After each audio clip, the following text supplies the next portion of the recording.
The telegram arrived on a Wednesday morning in April of 1883, and Jacob Sterling knew, before he even unfolded the paper, that his life was about to change in ways he could not predict.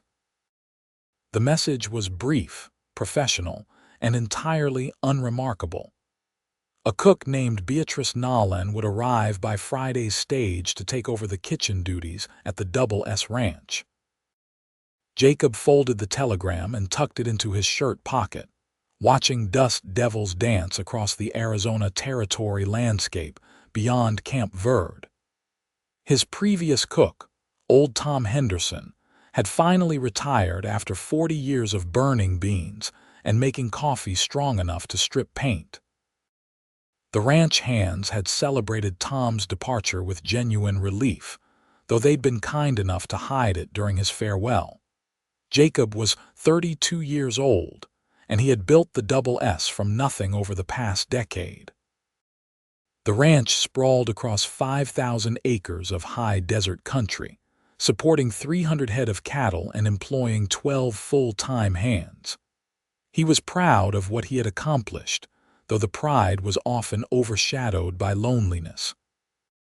Running a ranch left little time for courting, and the few unmarried women in Camp Verde had shown no interest in a man who smelled of cattle and leather more often than not.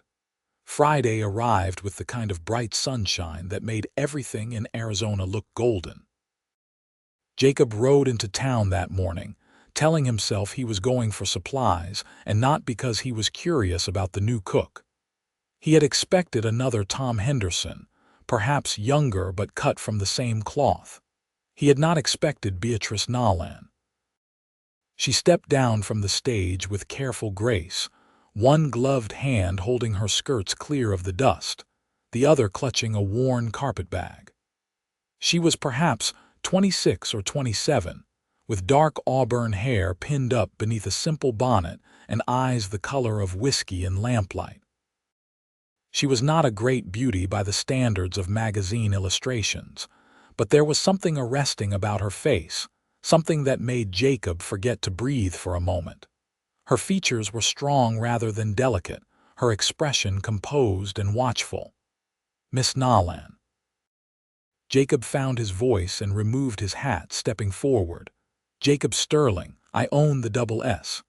She turned those amber eyes on him and offered a small, professional smile. "Mr. Sterling, I hope my arrival is timely. Right on schedule." He gestured toward his wagon. "I'll drive you out to the ranch. It is about an hour from here." The ride began in silence. Beatrice sat straight-backed on the wagon bench, her hands folded in her lap, her gaze taking in the landscape with interest but no apparent alarm. Many Eastern women found the Arizona desert harsh and unwelcoming, but she seemed merely curious. "Have you cooked for ranch hands before?" Jacob asked, more to break the silence than from any real concern. Her references had been excellent. "I have. Spent 3 years cooking for a cattle outfit in Kansas before that operation folded. Before Kansas, I worked in a boarding house in St. Louis."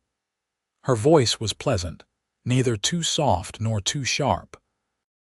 "I understand your previous cook specialized in making food that was more punishment than nourishment." Jacob laughed, surprised by her directness. Tom had his strengths. Cooking was not among them.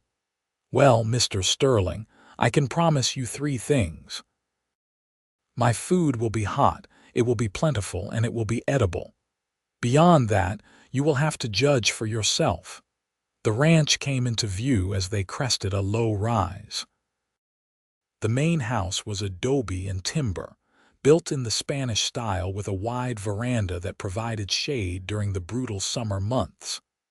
The bunkhouse stood 100 yards away, and beyond that were the barn, the corrals, and various outbuildings.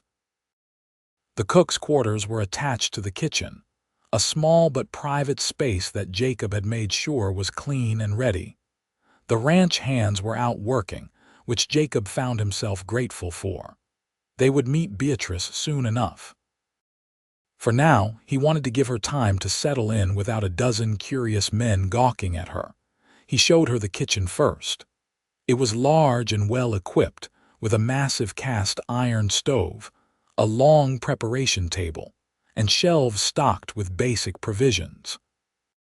A door at the back led to her private room, which held a bed, a dresser, a washstand, and a small window overlooking the vegetable garden Tom had persistently failed to maintain. "This will do nicely," Beatrice said, setting her carpetbag on the bed. She removed her bonnet and gloves with efficient movements. "What time do the men expect supper?" 6 o'clock. "But you do not have to start today. You must be tired from traveling." She gave him a look that was almost amused. "Mr. Sterling, I am not so delicate that a stage ride requires days of recovery. I will have supper ready at 6. He left her to unpack, feeling oddly dismissed yet intrigued. There was a no-nonsense quality to Beatrice Nolan that he found refreshing.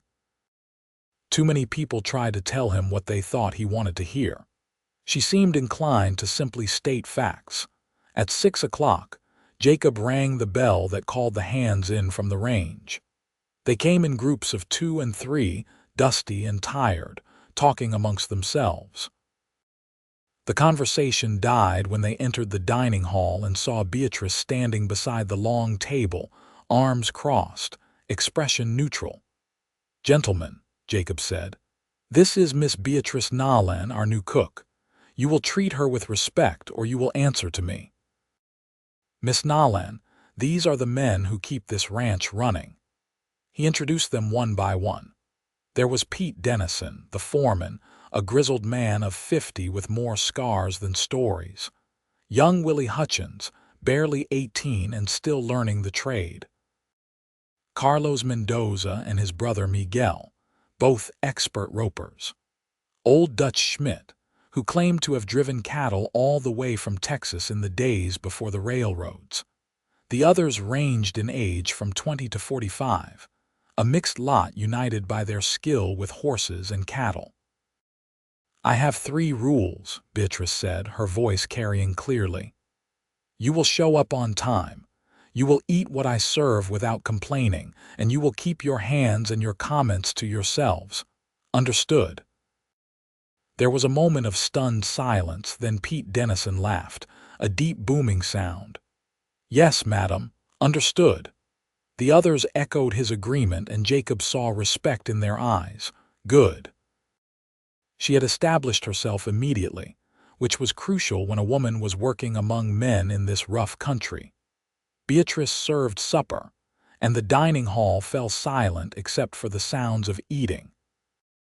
She had made beef stew with vegetables, bread that was actually soft in the middle, and dried apple pie for dessert. Jacob watched his men eat with an intensity that bordered on religious fervor. After years of Tom's cooking, this must have seemed like a miracle. "Miss Nolan," Pete said when he had finished, "I do not know what Mr. Sterling is paying you, but it is not enough." Laughter rippled around the table, and Jacob saw Beatrice's lips curve in a small, pleased smile. She had passed her first test. After the men returned to the bunkhouse, Jacob helped Beatrice clear the table. She tried to wave him off, but he insisted. "You cooked.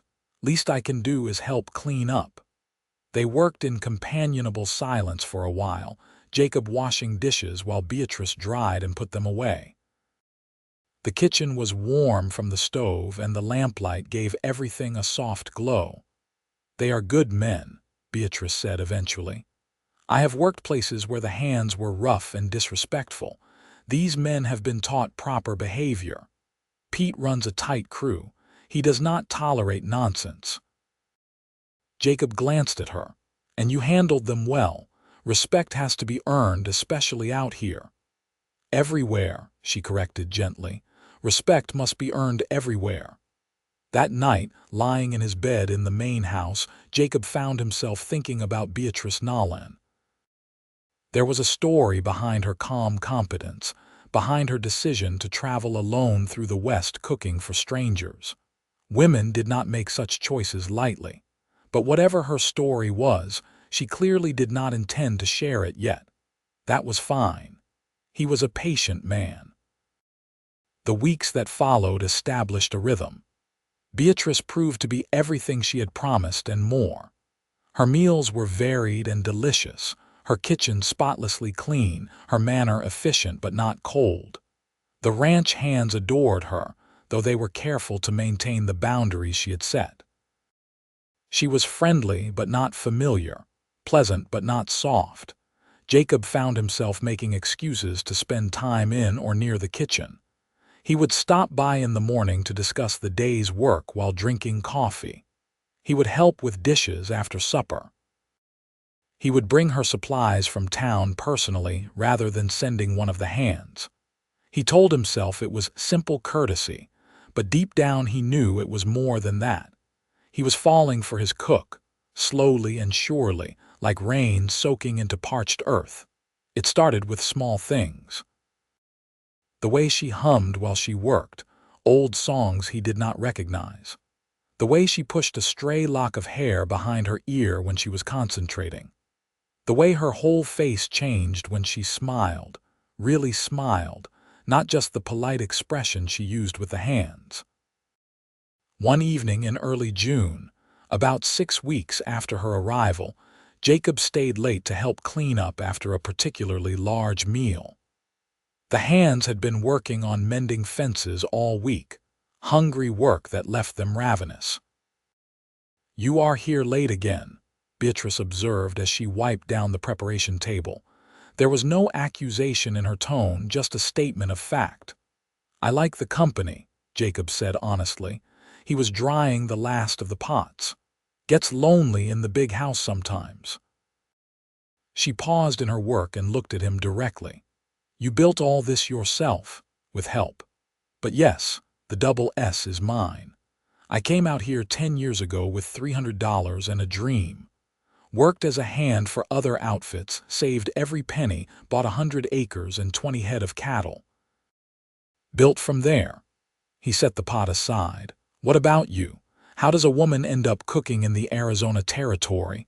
Beatrice returned to wiping the table, but he could see tension in her shoulders. "That is a long story. I have time." She was quiet for a long moment, and Jacob thought she might refuse to answer. Then she sighed, set down her cloth, and leaned against the table. "I was married once, when I was 20, to a man named Richard Nolan. He was charming and handsome, and I thought I was the luckiest woman alive." Jacob waited, sensing there was more and that it would not be pleasant. Richard liked to gamble and drink, and when he did both, he liked to use his fists. Her voice was matter-of-fact, but Jacob saw her hands clench. "I stayed for 2 years, believing his promises that he would change. He never did. One night he went too far, and I ended up with a broken arm and 3 cracked ribs. When I got out of the doctor's care, I took what little money we had and left. I have been moving west ever since, staying ahead of him, staying independent. Cooking is honest work that pays decent wages, and ranch hands do not ask too many questions." Jacob felt anger rise in his chest, hot and fierce, not at her but at the man who had hurt her, who had driven her to a life of running and hiding. "Is he still looking for you?" "I do not know. It has been 6 years. Maybe he has forgotten about me. Maybe he found another woman to torment. Or maybe he is still searching. Either way, I will not go back." She looked at him, her eyes steady. "I told you because you have been kind, and I do not want you to think I am hiding terrible secrets. My secret is simply that I was foolish once and married a bad man." "That does not make you foolish," Jacob said quietly. "That makes you human. We all make mistakes. What matters is what we do after." She smiled then, a real smile that reached her eyes. "Thank you." From that night on, something shifted between them. Beatrice was more relaxed around Jacob, more willing to talk about her past and her thoughts. He learned that she had grown up in Ohio, the oldest of 6 children. She had learned to cook by necessity, helping her mother feed a large family on limited means. She read whenever she could, borrowing books from the few lichen people she met in her travels. She had a sharp wit and a dry sense of humor that caught him off guard and made him laugh. Jacob found himself looking for reasons to make her smile. He would bring her flowers from the desert, the hardy blooms that survived the harsh conditions. He would tell her stories about the ranch and the hands, the funny mishaps and small victories.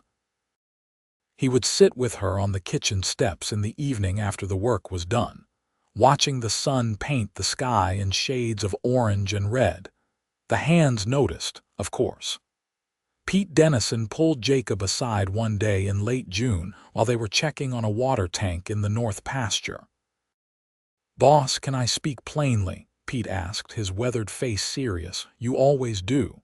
You are sweet on Miss Nolan." Jacob considered denying it, then decided against the lie. "Is it that obvious to anyone with eyes?" Pete pulled out his tobacco pouch and began rolling a cigarette. "She is a fine woman and you could do a lot worse, but you need to be careful." "Careful how? She is skittish, like a horse that has been mistreated. You push too hard, she will bolt." Pete lit his cigarette and took a drag. "I have seen the way she watches the horizon sometimes, like she is expecting trouble. Whatever she ran from still haunts her. You want to win her heart, you have to be patient. Let her come to you." Jacob absorbed this advice, knowing Pete was right. What if she never does? Then you will have had the pleasure of her company and her biscuits, which is more than most men get. Pete grinned around his cigarette. "But between you and me, I do not think you have to worry. I have seen the way she looks at you when she thinks no one is watching. That woman is not indifferent, boss. She is just scared."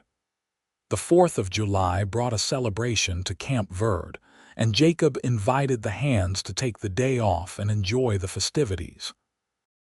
Most of them rode into town, eager for the horse races, contests, and dancing that would last well into the night. Jacob had intended to go as well, but when he stopped by the kitchen that morning, he found Beatrice kneading bread dough with unusual vigor. "Are you all right?" he asked. "Fine." She did not look up, her hands working the dough with sharp, angry movements. Jacob leaned against the doorframe, watching her. "You do not seem fine." Beatrice stopped kneading and stood still, her hands braced on the table. "Today is my wedding anniversary. Or it would have been if I were still married. 7 years ago today, I stood in a church in Ohio and promised to love Richard Nolan until death. I believed those words. I believed him when he promised the same." She resumed kneading, more gently now. "Every year on this day I remember what a fool I was." Jacob moved into the kitchen, stopping on the other side of the table. "You were not a fool. You were hopeful, and there is no shame in that. He was the one who broke his vows, not you.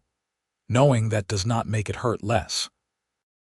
"No," Jacob agreed. "I suppose it does not. But maybe you should stop measuring your worth by his failures. You are one of the strongest people I have ever met, Beatrice. You took a bad situation and turned it into a new life. That takes courage most people do not have." She looked up at him, and he saw tears shining in her eyes, though they did not fall. "Do you really believe that? Every word?" They stood looking at each other across the table, and Jacob felt the air between them change, become charged with possibility. Then Beatrice looked down at her dough-covered hands and laughed softly, breaking the moment. "I am a mess, and this bread needs to rise. You should go to town, enjoy the celebration." "I would rather stay here," Jacob said. "If you do not mind the company." She smiled, and it was like sunrise. "I do not mind at all." They spent the day together in easy companionship. Beatrice finished her bread while Jacob repaired a wobbly table leg that had been bothering her. They made lunch together, working side by side in the kitchen. In the afternoon, they sat on the veranda and watched clouds build over the distant mountains. They talked about everything and nothing, the conversation flowing as naturally as the creek that ran through the ranch property. As evening fell, Jacob suggested a walk. They strolled through the quiet ranch, the celebration in town a distant murmur on the wind. The air was cooling, bringing relief from the day's heat. Crickets sang in the grass, and somewhere an owl called. They ended up at the creek, where cottonwoods provided shade and the water burbled over smooth stones. Jacob had spent countless hours here over the years, finding peace in the simple sound of flowing water. "This is beautiful," Beatrice said, standing on the bank and looking around. The last light of day filtered through the trees, painting everything in shades of gold and green. "It is my favorite spot on the ranch." Jacob picked up a flat stone and sent it skipping across the water. "I come here when I need to think." "What do you think about lately?" "You." The word hung in the air between them. Beatrice turned to look at him, her expression unreadable in the fading light. "Beatrice, I need to be honest with you," Jacob continued, his heart pounding but his voice steady. "These past months, working alongside you, talking with you, just being near you, I have come to care for you deeply. I know you have been hurt. I know you have reasons to be cautious. But I cannot keep pretending I see you only as the ranch cook. You are so much more than that to me." "Jacob," she said softly, and the sound of his first name on her lips sent warmth through his chest. She never called him Jacob, always Mr. Sterling, maintaining that professional distance. "I care for you too. I think you know that, but I am afraid." "Of what?" "Of making the same mistake again. Of trusting the wrong man. Of ending up broken and running once more." She hugged herself, looking vulnerable in a way he had never seen. "What if I am wrong about you? What if this feeling is just loneliness or gratitude or something else that will not last?" Jacob moved closer but did not touch her, respecting the space she needed. "I cannot promise you that life will be perfect. I cannot promise I will never make mistakes or disappoint you. But I can promise that I will never raise my hand to you in anger. I can promise that I will respect you, support you, and do everything in my power to make you happy. And I can promise that what I feel is not temporary. I am in love with you, Beatrice Nolan, completely and utterly in love." She looked at him with those whiskey-colored eyes, and he saw fear and hope warring in their depths. Then, slowly, she reached out and took his hand. Her fingers were cool and soft, and they trembled slightly. "I am in love with you too," she whispered, "and that terrifies me." "Then we will be terrified together." He raised her hand to his lips and kissed her knuckles gently. "We will take this slowly as you need. I am not going anywhere." She stepped closer into his arms, and he held her as the stars began to appear overhead. They stood like that for a long time, two damaged people finding comfort in each other, the sound of the creek providing a gentle soundtrack to their moment. The kiss, when it came, was soft and sweet and full of promise. Jacob cupped her face in his hands, feeling her relax against him, feeling the walls she had built around her heart begin to crumble. When they finally pulled apart, both were smiling. "We should head back," Beatrice said, though she made no move to leave the circle of his arms. "The hands will return from town eventually, and I do not want to give them more to gossip about." "Let them gossip," Jacob said, but he released her, keeping only her hand in his as they walked back toward the ranch buildings. The summer progressed, and with it, their relationship deepened.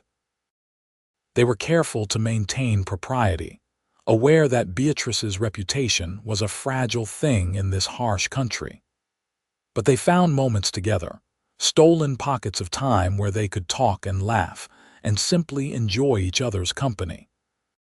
Jacob courted her properly, bringing her gifts from town and taking her on chaperoned rides through the ranch land.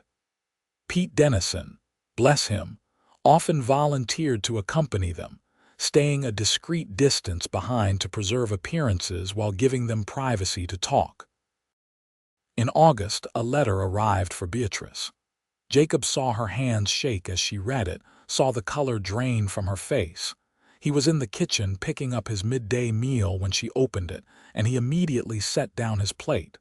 "What is wrong?" She handed him the letter without a word.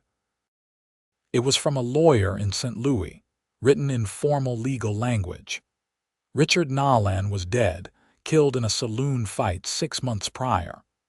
The letter was simply notification, as Beatrice was technically still his wife, and therefore his next of kin. There was no estate to settle, as Richard had died with debts exceeding his assets. "He is dead," Beatrice said, her voice strange and distant. "After all these years of running, of looking over my shoulder, he is dead." Jacob pulled her into his arms, feeling her shake. "How do you feel?" "I do not know." She pulled back and looked up at him, her eyes wide. "Is it wrong that I am relieved? Should I feel sad or guilty or something other than this overwhelming sense of freedom?" "You feel exactly what you should feel. He made your life a misery, and now that chapter is truly closed. There is no wrong way to react to that." She nodded slowly, then a smile began to spread across her face, tentative at first, then growing. "I am free, truly free. He cannot find me, he cannot hurt me, I can stop running." "Does that mean you will stay?" Jacob asked, hardly daring to hope. "Not just for the job, but because you want to be here." "Yes," she said simply. "I want to stay. I want to build a life here with you if you will have me." He kissed her then, deeply and thoroughly, pouring all his love and relief and joy into that kiss. When they finally broke apart, both were laughing and crying at once. "Marry me," Jacob said. It was not how he had planned to propose. He had imagined something more romantic, more rehearsed, but the words came out anyway, straight from his heart. "I know it is too soon. I know you need time. But I am asking now so you know my intentions are serious. Marry me, Beatrice. Be my wife, my partner, the lady of this ranch. I love you, and I want to spend the rest of my life proving it to you." Beatrice looked at him for a long moment, her face cycling through a dozen emotions. Then she laughed, a sound of pure joy. "Yes, yes, I will marry you, not right away. I need time to adjust, to really believe that I am safe and this is real. But yes, Jacob Sterling, I will marry you." They set the date for October, giving themselves 2 months to prepare and giving Beatrice time to fully process the news of Richard's death. The engagement caused quite a stir in Camp Verde. Some busybodies whispered about the impropriety of the boss marrying the cook, but most people were genuinely happy for them. The ranch hands celebrated with enthusiasm, insisting on throwing an engagement party at the ranch complete with music and dancing. Those 2 months passed in a blur of activity and anticipation. Jacob had the main house renovated, adding modern touches and making sure everything was ready for Beatrice. She would no longer be the cook, though she planned to continue preparing meals until they could hire a replacement. Instead, she would be the lady of the house, helping Jacob manage the ranch and build their future together. They planned a simple wedding at the small church in Camp Verde. Beatrice made her own dress, a beautiful creation of cream-colored silk that she worked on in the evenings. Jacob bought a new suit from the general store, probably the finest thing he had ever owned. Pete Dennison agreed to stand up as his best man, and the wife of Camp Verde's general store owner, one of the few women who had befriended Beatrice, would serve as her attendant.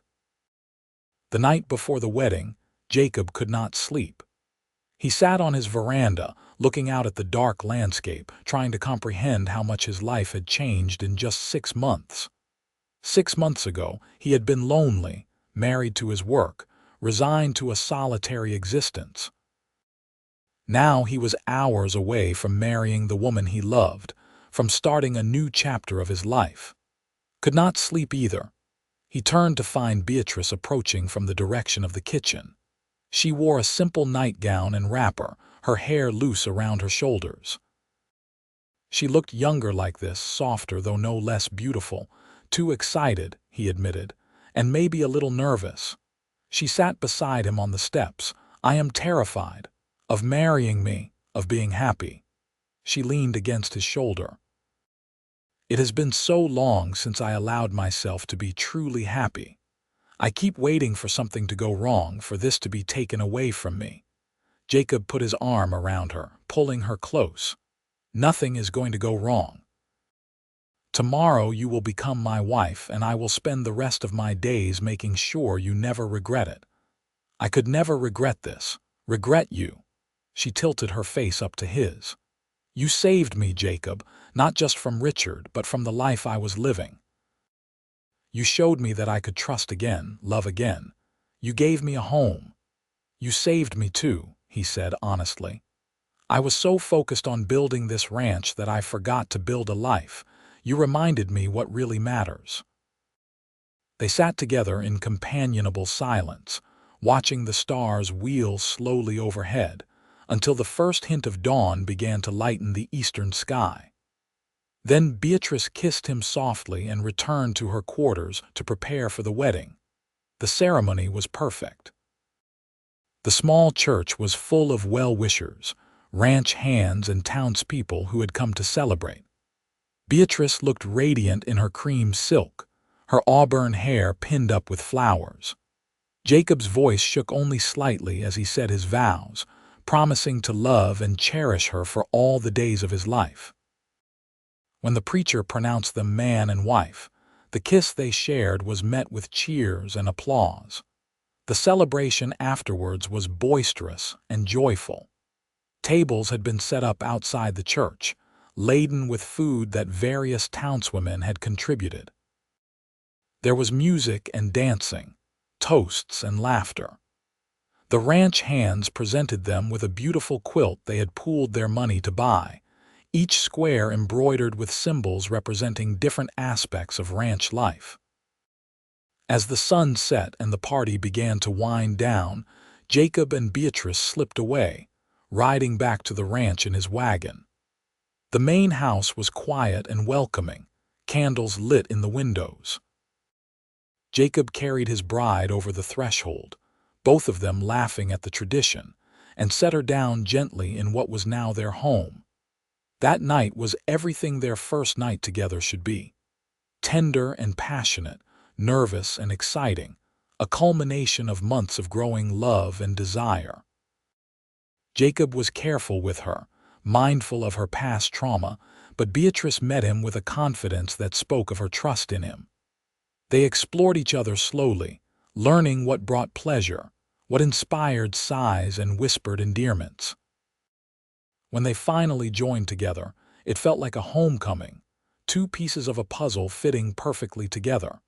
Afterwards, they lay tangled in the sheets, Beatrice's head on Jacob's chest, his fingers tracing lazy patterns on her back.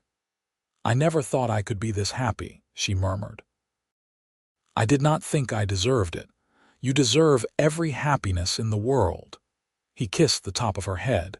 "And I intend to give you as much of it as I can. You already have." The weeks following the wedding established a new rhythm at the Double S Ranch. They hired a new cook, a matronly woman named Mrs. Henderson, who was no relation to Old Tom but cooked with similar enthusiasm and slightly better results. Beatrice took on the role of ranch manager's wife with grace, handling the household accounts, corresponding with buyers and suppliers, and slowly making the main house into a true home. She also began to teach reading and writing to some of the hands who had never learned. Every Sunday afternoon, the dining hall became a schoolroom where Beatrice patiently helped grown men form their letters and sound out words.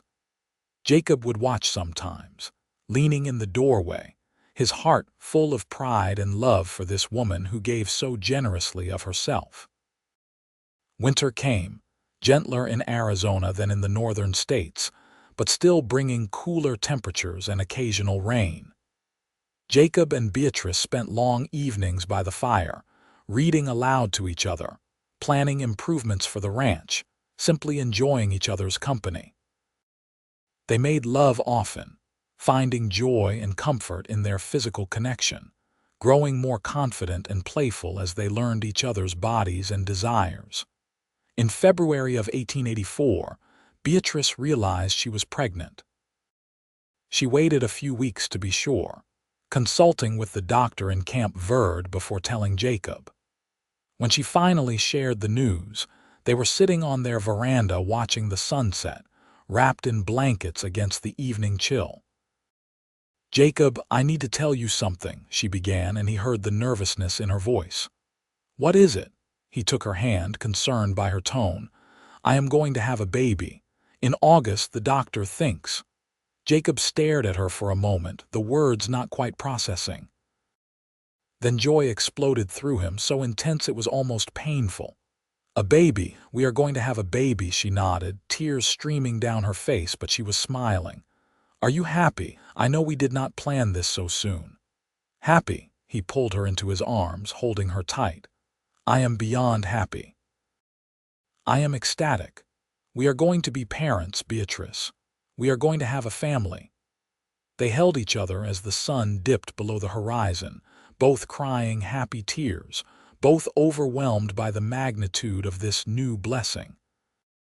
Jacob had never imagined he would have children, had resigned himself to leaving the ranch to some distant relative, or selling it off when he grew too old to work. Now there would be an heir, a child to carry on what he had built. But more than that, there would be a person created from his love and Beatrice's, a tangible symbol of what they meant to each other. The pregnancy progressed well. Beatrice bloomed, her skin glowing and her figure rounding pleasantly.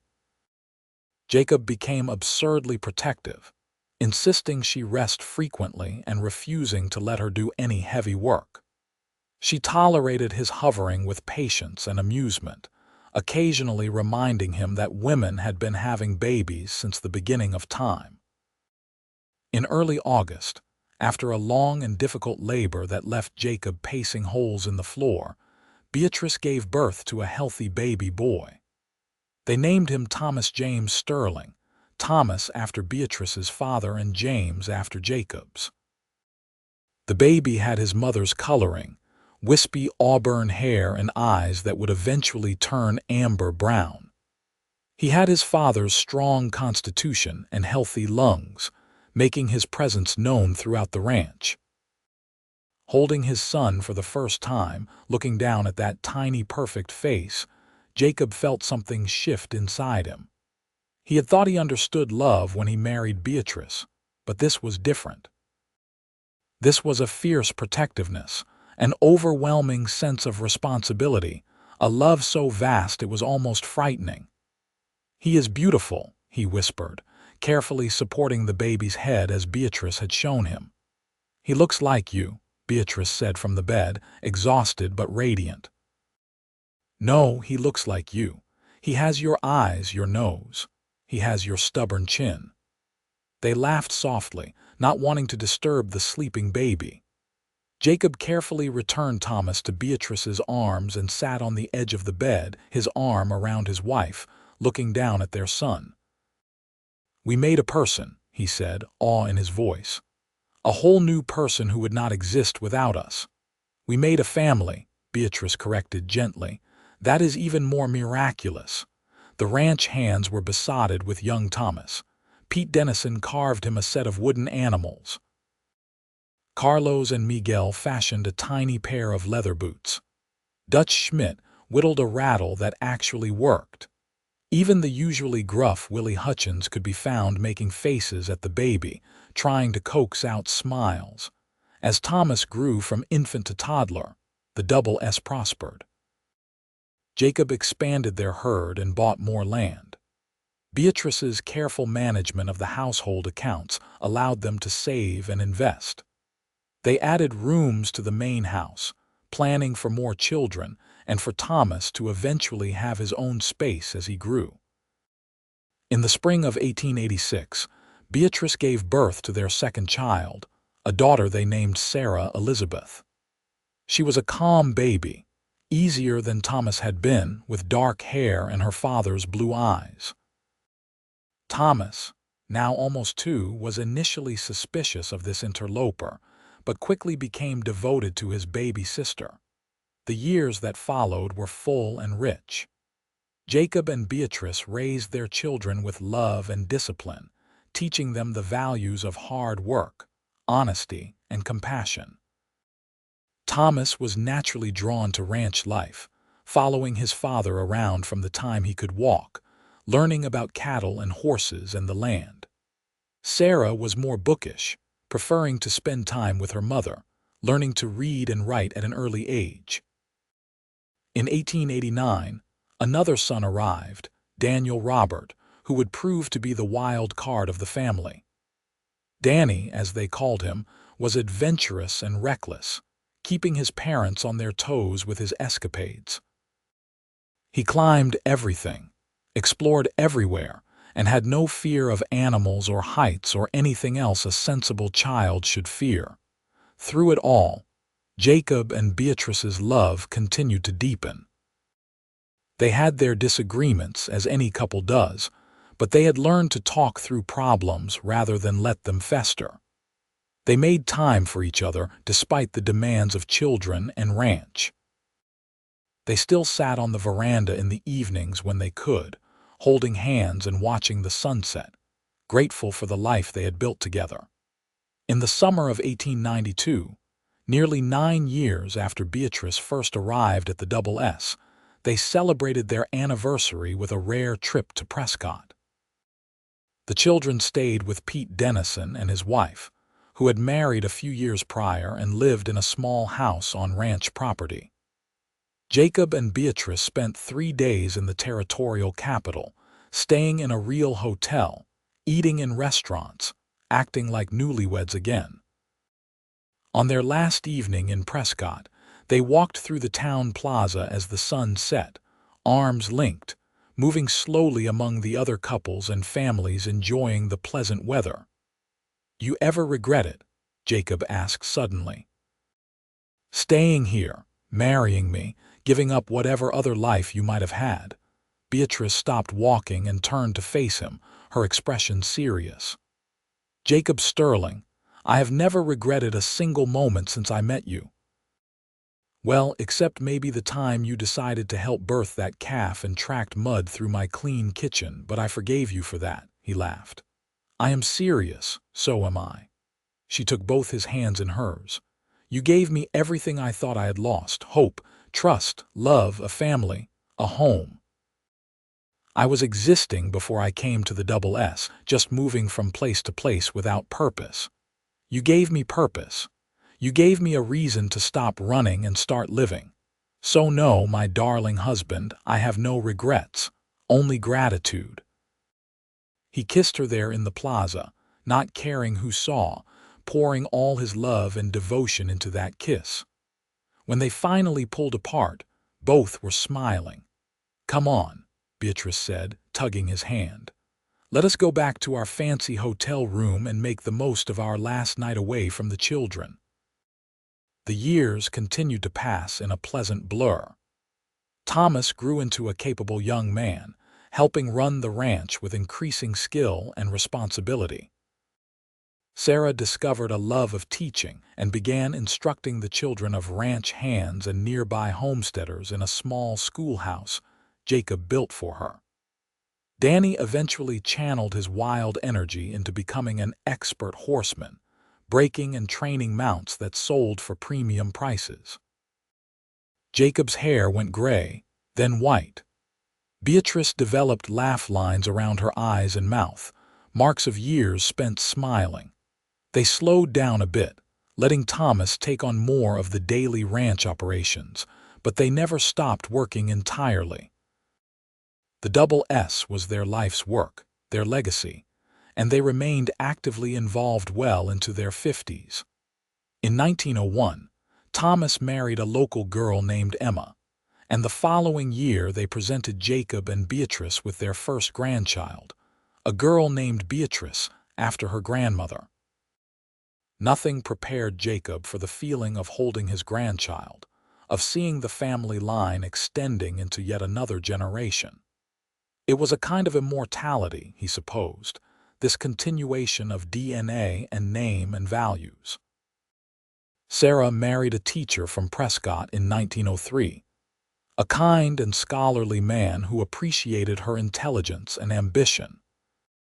They settled in town, where Sarah opened her own school, but they visited the ranch frequently, and their children spent summers there, learning ranch skills alongside their sterling cousins. Danny, predictably, was the last to settle down. He traveled extensively throughout the West, working various ranches and horse operations, before finally returning to the Double S in 1905 with a wife he had met in California. She was a spirited woman who matched Danny's energy, and they built a house on the far corner of the ranch property, raising horses and 4 rowdy sons. Jacob and Beatrice, now in their 50s, found themselves at the center of a large and growing family. Sunday dinners at the main house often included 20 or more people, multiple generations gathered around tables pushed together, sharing food and stories and love. These gatherings were loud and chaotic and absolutely perfect. On a cool evening in October of 1908, 25 years almost to the day after Beatrice first arrived at the Double S, Jacob and Beatrice sat on their veranda watching the sunset. It had become their tradition, this daily moment of stillness and connection. They were older now, slower, with aches and pains that came with age, but they were together, still in love, still grateful for every day. "You remember the first time you made biscuits?" Jacob asked, a smile playing at his lips. Beatrice laughed. "Of course. They were good biscuits." "They were excellent biscuits, best I had ever tasted." He took her hand, their fingers intertwining with the ease of long practice. "I think I started falling in love with you over those biscuits. I thought it was my stunning beauty and sparkling wit." "That too."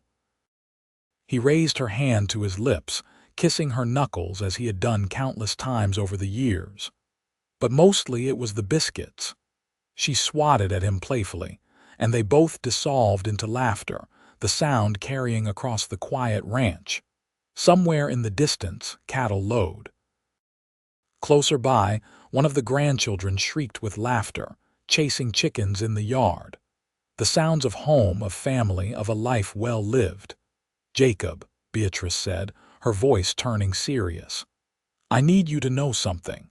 These 25 years with you have been the happiest of my life. I came here broken and afraid, and you helped me heal. You gave me everything I never knew I needed. Thank you." "I should be thanking you," he protested. "You turned this ranch into a home. You gave me children, grandchildren, a family. You made me happier than I ever thought possible." "Then we are even," she said, leaning her head on his shoulder. "Two broken people who found each other and built something beautiful." They sat in comfortable silence as the sky darkened and stars began to appear, the same stars that had witnessed their first kiss by the creek all those years ago. The same stars that had shone on their wedding night, on the births of their children, on every important moment of their shared life. Inside the house, lamps were being lit.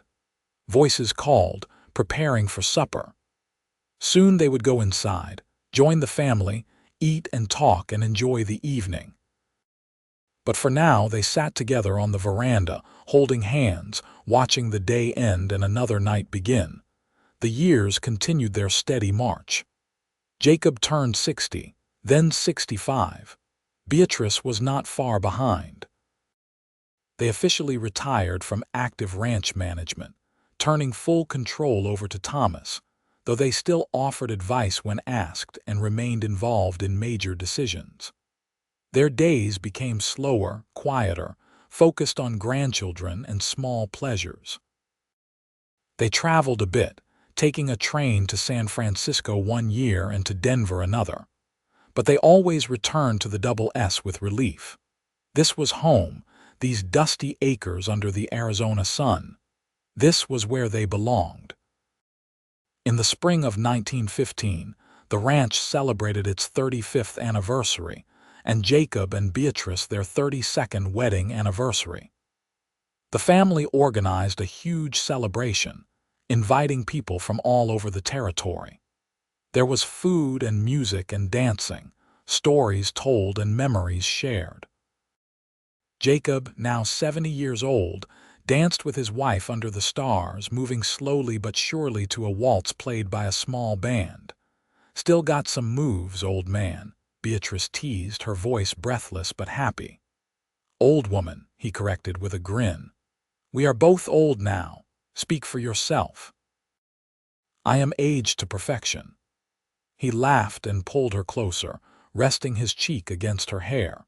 It was fully white now, as was his own, but he could still see the young woman who had stepped off that stage in 1883, proud and scared and determined. She was still there, underneath the wrinkles and the silver hair, the same Beatrice he had fallen in love with over biscuits and kindness. "I love you," he whispered, "still and always." "I love you too," she replied, "forever and a day." As they grew older, their health inevitably declined. Jacob developed arthritis that made his hands stiff and painful. Beatrice's vision weakened, requiring spectacles for reading. They slowed down even more, spending more time sitting than moving, more time remembering than planning. But they did it together, supporting each other through every challenge, finding humor in the indignities of aging. The grandchildren, now teenagers and young adults, were frequent visitors.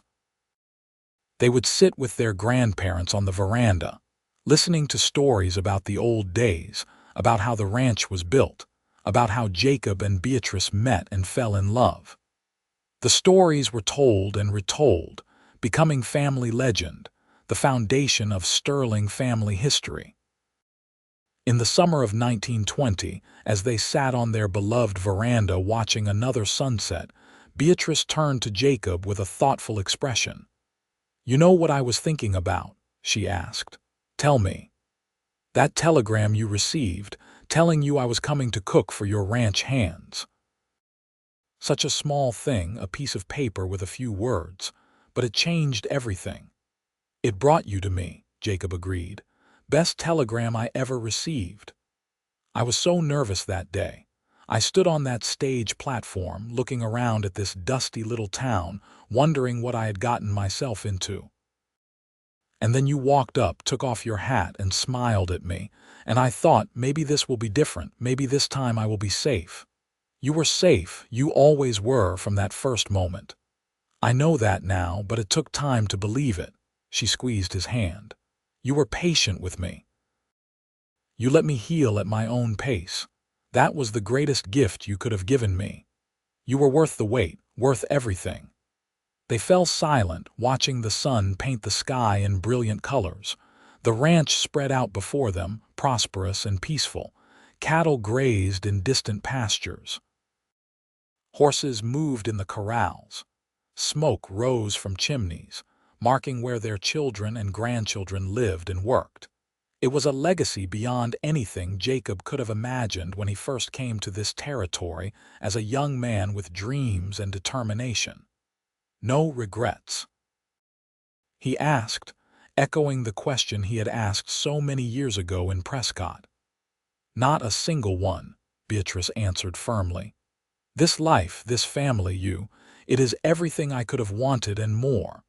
We built something good here, Jacob, something that will last long after we are gone." "We did," he agreed. "Together." As the sun finally dipped below the horizon and the first stars appeared, they rose slowly, helping each other up, and walked into their house. Their home. The place where their love had grown and flourished, where they had raised their family, where they had spent a lifetime building happiness from the ashes of past pain. The Double S Ranch continued to thrive under Thomas's capable management, expanding and modernizing while maintaining the values Jacob and Beatrice had instilled. The family remained close, gathering frequently, maintaining the traditions established by the patriarch and matriarch who had started it all. Jacob Sterling passed away peacefully in his sleep in the autumn of 1923, at the age of 72. Beatrice held his hand as he slipped away, and her last words to him were the same ones she had spoken on their wedding day. "I love you, now and always." Beatrice followed him 2 years later, in the spring of 1925. She had remained active and engaged until the very end, still baking biscuits for Sunday dinners, still telling stories to great-grandchildren, still sitting on the veranda every evening watching the sunset. When her time came, she went peacefully, surrounded by family, her last smile serene and content. They were buried side by side on a gentle hillside overlooking the ranch, their graves marked by simple stones bearing their names and dates. The inscription they had chosen together reads simply, "Here lie Jacob and Beatrice Sterling. They built a life and a legacy. They loved deeply and were deeply loved. They rest together as they lived, side by side." The Double S Ranch remained in the Sterling family for generations, each new owner learning the story of how it all began. How a widow running from a painful past came to cook for ranch hands in the Arizona Territory. How the ranch owner fell in love over her biscuits and her strength and her kindness. How two damaged people found healing and hope in each other. How they built not just a ranch but a family, a legacy that extended far beyond land and cattle. And on quiet evenings, when the sun sets over the Arizona desert and the air cools and the stars begin to appear, some family members swear they can still feel the presence of Jacob and Beatrice on the old veranda. Still sitting together, still holding hands, still watching the sunset over the land they loved. Still together, even in death, bound by a love that started with biscuits and kindness and grew into something eternal. Their story became a touchstone for the Sterling family, a reminder that love can heal even the deepest wounds, that courage comes in many forms, and that the best things in life often start with simple moments. A telegram, a stage arrival, a batch of biscuits that were just good enough to catch someone's attention and change two lives forever. The legacy of Jacob and Beatrice Sterling lived on not just in the ranch they built or the children they raised, but in the values they embodied. Hard work, kindness, patience, the courage to trust again after being hurt, the wisdom to recognize love when it appears, even in unexpected forms. These lessons passed down through generations, shaping how the Sterling family approached life and love and the challenges that came with both. Years turned into decades, and the Double S evolved with the times, but it never lost the essential character established by its founders. It remained a place of hard work and hospitality, where family came first and integrity mattered more than profit, where people were judged by their actions rather than their past, where second chances were given freely, just as Beatrice had been given a second chance all those years ago. And in the ranch kitchen, now modernized but still the heart of the home, biscuits were still made using Beatrice's original recipe. The recipe was written in her own hand in a stained and worn cookbook that was treated like a family treasure. Every Sterling bride learned to make those biscuits, carrying on the tradition, keeping alive the memory of the woman who had arrived as a cook and become the foundation of a family. The story of Jacob and Beatrice became a love story told and retold, embellished slightly with each telling but always maintaining the essential truth. That love, real lasting love, is not about grand gestures or perfect people. It is about two imperfect people choosing each other, day after day, year after year. It is about patience and kindness and the willingness to build something together. It is about trust earned slowly and kept faithfully. It is about finding home not in a place but in a person.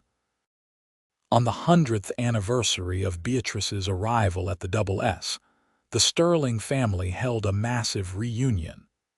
Descendants came from across the country, some who had never even been to Arizona, all wanting to connect with their roots and hear the stories.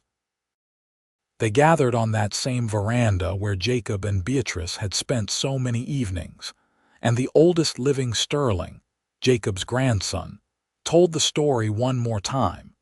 He told about the telegram and the stage and the first batch of biscuits.